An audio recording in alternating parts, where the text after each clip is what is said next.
ladies and gentlemen, this is Nick Shades, and I'm going to show you my sump that I have currently on my 90-gallon reef tank. The sump is a 20-gallon long with a customized baffle system that was ordered off of eBay for approximately $30. This sump, as stated before, is for a reef tank. However, the concepts are nearly identical for a freshwater system. The video is going to jump around a little bit, so I apologize if you get motion sickness or anything of that nature. I'll try and keep it on as minimal a level as possible. And I'll go ahead and work it through piece by piece, so try and stick through every little moment and try not to skip around, and I'll try and answer every little facet to it. Beginning with the return line, or rather I should say from the drain line, I'm going to show you how everything goes through the sump, and then I'll back it up and let you see everything from the distance of how everything works with the sump in the display tank down. Okay, here you go. So, 20-gallon long with a lot of stuff in front, so there's going to be a little bit difficulty to see everything. This is the drain line right here. Drain line comes up from the display tank, comes down via this line, and lands right here. Now, I have basically a silencing baffle system, which is just a whole bunch of reducers on this. It's a little bit hard to get to because I got the protein skimmer in the way. If you can go with a big sump, always go bigger than you actually need, because it gives you a lot more room. If you're getting a sump for a small system, you're only going to be able to use so much. So that's where that drain line is right there. It's going to be very hard to see it, how it works. So that drain line from the display tank goes into a 1-inch elbow, and the elbow has a baffle of a coupler, and then you can see the coupler right there. What I'll do is basically you've got another elbow right here. It comes out of the drain, and right on this end you put a 1-inch pipe right through there of PVC, and then you put you put a coupler actually right here. You got a 1-inch that comes right here, and then you put a coupler on that to extend it out. Don't cement it, and then you go ahead and put inside of that coupler at the bottom a 3/4 inch PVC, so that it sort of narrows itself out. Now, next thing that happens is once the display tank drains it from that hose down through the baffle system that allows it to silence, you can see this tray right here, or let me go ahead and touch right there, is a sock tray. This tray, you normally put a sock for the drain line to drain into. So these, I have 2 of them, so I go from one to the other and clean it by hand. They are basically filtering floss. They polish the water, they get any detritus that's in the water column from settling elsewhere in the system. Down here I have Saporax in the same bag it comes in. It's like a mesh bag, fine mesh bag, plastic. It's totally fine for it to be in that because you're just going for the surface area. That plastic doesn't do any damage at all. It doesn't leach, just plain plastic. And then beneath the plastic I've got the heater. The heater is tied to an Azu micro temp controller, which you can see right there. It does only come in centigrade, which is fine. Set it and forget it. It's going to be at that temperature. And what happens is, the reason why I do that is because the temperature has a probe. The probe stays up here in the display tank. That way the temperature is getting heated in the sump, which is full of microorganisms that are much more forgiving than those in the display tank. So it's going to get it at a more realistic temperature for those organisms in the display tank. Now, here's where you come into reef only, is the protein skimmer. Protein skimmers do not work properly in a freshwater tank. They just won't provide the filtration that a skimmer in a reef tank provides. It's due to the salinity in the water and the amount of protein that gets stuck to those ions that allow it to clean and scrub the water and get the filtration that only a skimmer can do in salt water. So the amount of room I have in this first chamber is specifically for that skimmer. You can, when you customize a sump and you get baffles from something like eBay, they're designed specifically for your tank. This is an Aqueon tank purchased from Petco. If you go onto eBay and you look for a baffle kit, a sump baffle kit for a 20-gallon Aqueon tank, they'll cut it specifically for this model, and it'll fit just fine. So you can get away with using silicone. You're really not supposed to use silicone with glass to acrylic adhesives, but all that this does is it just sort of keeps it locked in because it's already cut for specifically the width of this tank. So you can take this baffle, where the first baffle is for the refugium, and move it significantly further back toward the trickle plate or the sock holder, whatever it is you have, and allow yourself more room for the refugium. The refugium, in my case, is a bit smaller than you would need or could use for a freshwater tank. I do have a layer of algae up here, microalgae, and then I've got macroalgae down here, which include Chaeto or Cheeto, mermaid's fan, a couple others, the red, it's the red veiny kind, I can't think of it right now. Anyway, and then I've got a very deep 4-inch sand bed, and then also the rock towards the back. You could put Saporax in here, but just with the interest of keeping it separate so that I can easily clean rocks and not have to worry about any Saporax or, mechanical media, I just prefer to keep it separate. Then moving down here, this is where you'd normally have the bubble trap, because what happens is you've got the sump refugium. This is the only place where water travels through. As it travels through, it comes down, and then down here, it's got a raised sort of portcullis, which allows water to go down and then go back in through the return via here. So this provides me an easy place to create a media chamber. So I just use egg crate or fluorescent light diffuser, and then just go ahead and leave a little bit for copepods, or in the case of a freshwater tank, you can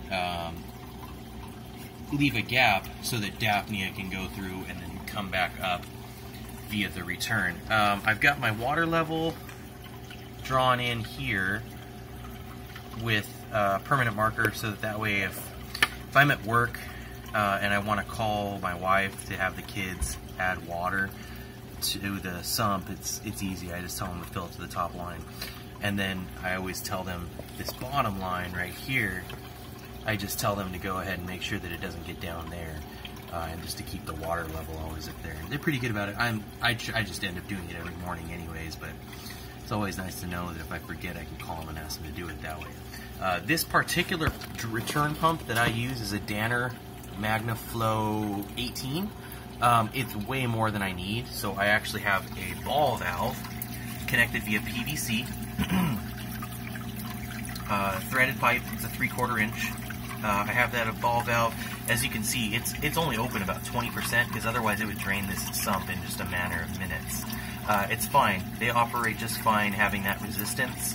I could run it a little bit more. I'd have to open up the overflow a little bit. That is a plan in the future. I'm going to have another overflow. I'll get to that in a little bit later in this video. So this 3/4 inch return is plumb threaded. This is where cement begins. I've got OT or Christie's PVC weld connecting this 3/4 inch to a coupler, to regular pipe, to the ball valve. You want to stick with ball valves as opposed to gate valves. Gate valves have a tendency, even though they can have more minute adjustments to them, it's harder to tell where you last had it. So if you make an adjustment, you can't really tell. You can make marks on this to know exactly where the ball valve is listed. Plus, ball valves have a tendency to last much longer because there is no wafer inside of the adjustment. It's literally a ball inside of this. You're not naming because of the manipulator or because of the knob that uses it. You're naming it because of what is inside here. This is where the valve actually resides, and it is in the shape of a ball. And the water, depending upon how you have this valve open, will have two sides that are parallel to this knob right here. And as you open it, it has 100% full channel open inside of this ball, and as you close it, a little bit cuts off. So it does impact more additional resistance as it's closed, and so it's significantly, as you close it more and more, it doesn't go by an increment of 10%, but exponentially less per each bit of the turn. So that being said, you can have more precise manipulation of the current itself. However, like I said, the gate valve, you can get more minute, trickles going on with less impact for each turn, but it's very hard to tell where you've got it if you ever have to turn it off and then bring it back to where it was. So, moving on from there, this ball valve goes up to an elbow, down through a check valve. Check valve makes sure that if the power to the pump is lost, that water will not drain back. It is a one-way traveling valve, and if water starts to go the other direction, a diaphragm in this area right here will fall back into this part right here and not allow any more water to travel. There has to be pressure of water, I believe, between 10 and 15 psi. Anywhere above that, it'll keep going open. But unless it has about 10 psi, it's not going to actually push it out. It is a spring-driven mechanism. To a connector couple from here to a flexible braided hose, that's about 5/8. I've got it on a reduction right there. Not a big deal because I've already got it additionally changed via this ball valve. So it still is able to keep plenty of pressure to get through a whole amount of tubing, about 15 to 18 feet total. Having excess tubing is actually a really good thing because what you can do is you can take a cooler, like a thermos cooler, and put all that piping, this coiled hose through a cooler, and then daily drop a big gallon bag of ice into that cooler, and it'll keep that water cool during hot summer days. It's a more effective means than using a fan or like a JVG or an Arctic Eurozone cooler, and it's simple enough. You're not spending a whole bunch of money both for the manipulation of electricity and for the purchase of a very expensive device. So another reason to have a sump with their long return line is you have a pump that's going to get up that high, whereas a canister filter will only be able to do a small, minute amount of tubing. You get a large pump, and it'll be able to send the water traveling through all that hose all the way up to the display tank. So, display tank, in the case of the reef, comes in through one of these returns in the back. Just going to point right there. That's the return that I have. It's more desirable to have more returns because then you don't have to have as many power heads or pumps inside of the actual tank. But if you have more like power heads manipulating current, you can get away with only one return. I have a hang-on back overflow in order to get all the water out of the tank into the sump below. That's this black overflow that's a hang-on back. A lot of people will talk poorly of a hang-on back overflow because they're concerned that it's going to flood whatever place you have your overflow closest to. So if it's in your living room, people say, well, it's going to back up, and then your return pump is going to suck all the water because the display tank is not draining, and a whole bunch of extra water, which in this case is about 10 gallons in this 20-gallon long, is going to end up in the display tank, and then, oh no, you're going to flood your whole apartment. Or vice versa. If you don't have a check valve, then let's say your return pump dies, and it will create a reverse siphon, or actually a real siphon, from the water that was going in through that return. Well, what will happen is that it will fill this tank. So, in actuality, a hang-on back overflow can be manipulated, if it's well designed, to adjust the water level lower or higher so that only so much water can be fine-tuned to a precise amount that should all of your devices of fail-safes fail, it's not going to flood your apartment, your living room, your display tank, your stand, any of that. You can fine-tune it so that it won't. And then you can take proper preventative procedures to clean your U-pipe, which can sometimes get clogged, your return, or all of your plumbing. So that being said, and I apologize for the mess of everything, because I'm one of those people who stuffs everything in the stand to keep it out of sight, out of mind. This is what it looks like when it's all put together. And then of course, you can hide everything just behind a simple panel, like so. Now, that being said, some small little things to put in there is that it's good to have easy manipulation of all devices in a sump. One means is to have a power strip, everything plugged into the same power strip, so you're not constantly looking for everything. I use a DJ power strip, which is extremely popular in the reefing community, and that doesn't mean that you have to not use it also in the freshwater community. It's going to rust in a reef tank. You can get away with it not corroding, not rusting in a freshwater environment because salt is not present in the same way that it is in the reef. And so what you'll end up in a lot of cases is you'll get one of these and it'll look rusty and brown after a couple months, a couple years. They're only about $20 on Amazon. They last an extremely long time. In my case, the first power strip on it is to the return. So to simulate what's going to happen if there's a power outage, you can just simply turn off the return. It instantly gets ridiculously quiet. You can barely hear the trickle coming down through the drain with the sump open. You can just sort of make out where it's coming from. I'm going to try and zoom in just a little bit so you can see that water from here. That's the water going through the filter sock. And it's about to stop right now because the return is stopped and the hang-on back overflow filter is the hang-on back overflow is getting to its lowest point. So you can now tell that there is no more water coming in through that drain line.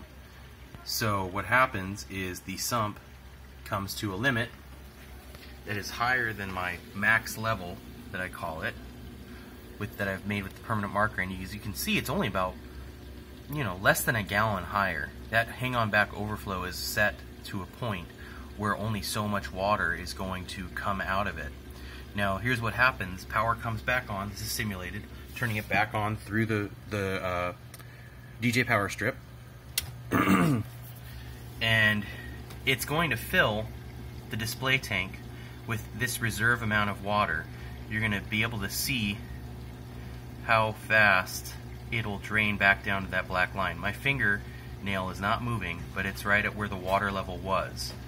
And as it goes back down, it's going to get up in the display tank to a level that is higher than the overflow currently sits. The overflow does not adjust at all. It stays balanced at all times. You can continue to see the water level go below that permanent marker line that's drawn on the sump. continue to go, and then what do you hear? You hear that trickle of the sock and return a little bit. Now it's a little bit louder because the microphone is right at the sump, but you can't isolate it to not make any noise at all. Unfortunately, it just doesn't work that way, at least in my experience, but you should have heard it without those baffles and the line going all the way down to the trickle sock. So that being said, if you have any other questions, please feel free to let me know, and I will try and answer them as best as I can. Thank you for watching.